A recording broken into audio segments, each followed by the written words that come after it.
तीन तिगाड़ा काम बिगाड़ा। तीन बहुओं के रवैये से सासू माँ बहुत परेशान थी। दरअसल बात ये थी कि तीनों बहुओं में किसी बात को लेकर अनबन हो गई थी। तब से ही तीनों एक दूसरे से मुंह फुलाए रहती थी। ना कोई सीधे मुंह किसी से बात करती, ना किसी का कहना मानती। पड़ोसी भी इस बात को जानते थे और जाने कैसे कैसे बातें भी करते। इसीलिए सासू माँ ने तीनों बहुओं को तुरंत अपने कमरे में बुलाया। मैं कई दिनों से देख रही हूँ, तुम तीनों अलग अलग सारे काम कर रही हो। ये सब नहीं चलेगा, तीनों को मिलकर ही काम करना पड़ेगा। सास की बात सुनकर एकदम से बड़ी बहू बोल उठती है। नहीं मम्मी जी, मैं इन दोनों के साथ कुछ नहीं कर सकती। मैं इस घर की बड़ी बहू हूँ, फिर भी ये मेरा कहना बिल्कुल भी नहीं मानती।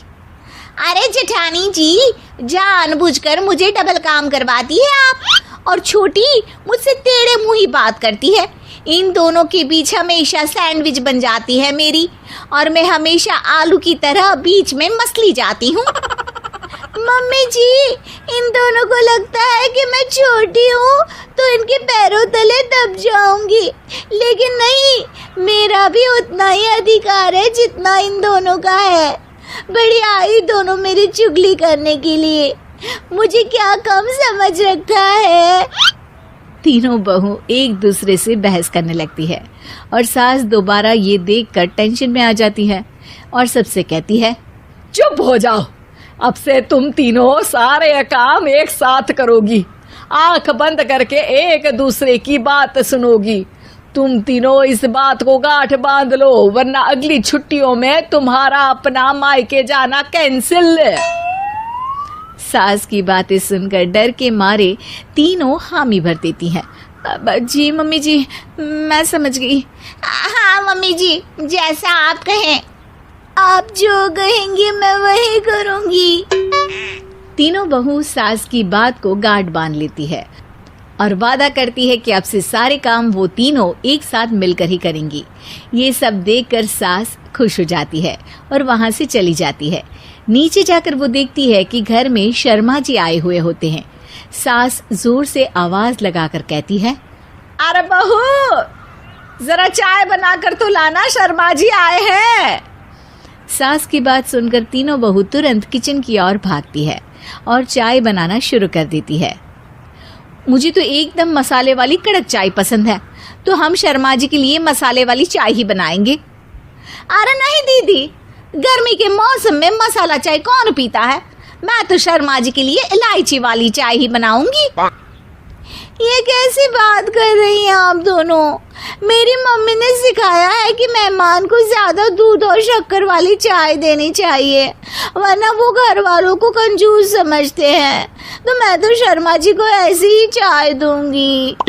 तीनों बहुएं अपने अपने तरीके से चाय में शक्कर, मसाला, पत्ती सब डाल देती है। उबलने के बाद तीनों मिलकर चाय बाहर लेकर जाती है और शर्मा जी और सासू माँ को देती हैं।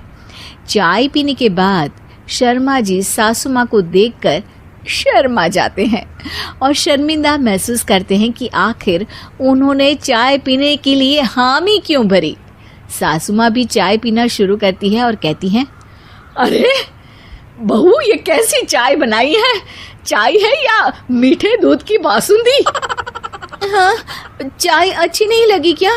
कोई बात नहीं, हम पराठा बनाकर लाते हैं। चलो चलो अंदर। हाँ चलो। हाँ, आती हूँ मैं भी। नहीं, मेरा पेट चाय ने ही चौपट कर दिया, वही काफी है। पराठे से पोपट नहीं करवाना, मैं तो चलता हूँ। शर्मा जी चुपचाप पतली गली से निकल जाते हैं। अगले दिन सास बहुओं से कहती है, अरे बहू, जाओ जाके ऊपर के गेस्ट हाउस की सफाई कर दो। कल हमारे यहाँ मेरे दूर के रिश्तेदार आने वाले हैं, तो पूरे कमरे को चमका देना, समझी? तीनों बहू सास की बात को मानकर ऊपर सफाई करने चली जाती हैं और तीनों कमरे की सफाई चालू कर देती है। बड़ी बहू मकड़ी के जाले साफ करती है, तो बीच वाली झाड़ू लगाना और छोटी वाली सर्फ डालकर जमीन धोना शुरू कर देती है। अरे दीदी, जेठानी जी, अभी मैंने पूरी फर्श धोई और आप फिर से धूल नीचे गिरा रही हैं। और मछली जेठानी जी, आप बिना झाड़ू की धूल यहाँ छटक रही हैं।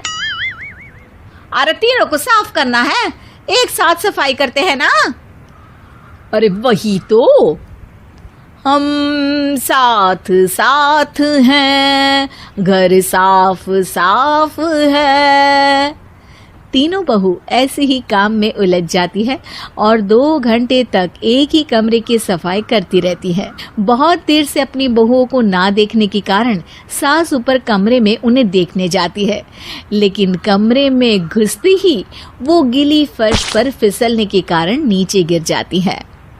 ओरी मोरी मैया, हड्डी मरोड़ के रख दी। आए मेरी तो कमर ही टूट गई रे। तीनों बहुएं सास को उठाती हैं और बिस्तर पर सुला देती है। अरे मेरे हाथ पैर दर्द कर रहे हैं, दबा दो, आराम मिलेगा। हाँ जी माँ जी। अरे जी माँ जी, जी माँ जी। और तीनों बहुएं एक साथ सास के हाथ को दबाना शुरू कर देती हैं। माँ की तो चीख ही निकल जाती है और नतीजा ये होता है कि सास के बचे हुए शरीर में भी दर्द उठ जाता है।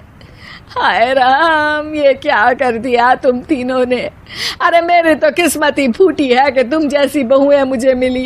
हे भगवान, पूरे शरीर में दर्द बढ़ गया है। अब तो पता नहीं कि चल भी पाऊंगी या नहीं। माफ करो, मुझे गलती हो गई मुझसे कि तुम तीनों को एक साथ काम करने के लिए बोला। सोचा था तीनों मिलके अच्छे से काम करेगी, लेकिन बड़े बुजुर्ग सही कहते थे कि 3 तिगाड़ा काम बिगाड़ा। तुम लोगों ने ये बात ना आज साबित करके दिखा दी। तुम तीनों को तो समझाना यानी मानो भैंस के आगे बीन बजाना है। तुम्हें अकेले अकेले काम करना है ना, तो अब से तुम अकेले ही अपना अपना काम करो। तीनों बहुएं वहां से जाने लगती है। अरे कहाँ जा रही हो? आप ही ने तो कहा कि अपना अपना काम करो, तो मुझे मुल्तानी मिट्टी लगानी है। अरे मुझे भी तो नेल पॉलिश लगानी है, मुझे ना मेहंदी लगानी है। सास अपना सर पीट लेती है और कहती है, अरे मुझे भी लगाना है कुछ। क्या माँ जी? क्या माँ जी? क्या माँ जी? तुम्हारे घर वालों को फोन तुम्हारी हरकतें बताने के लिए।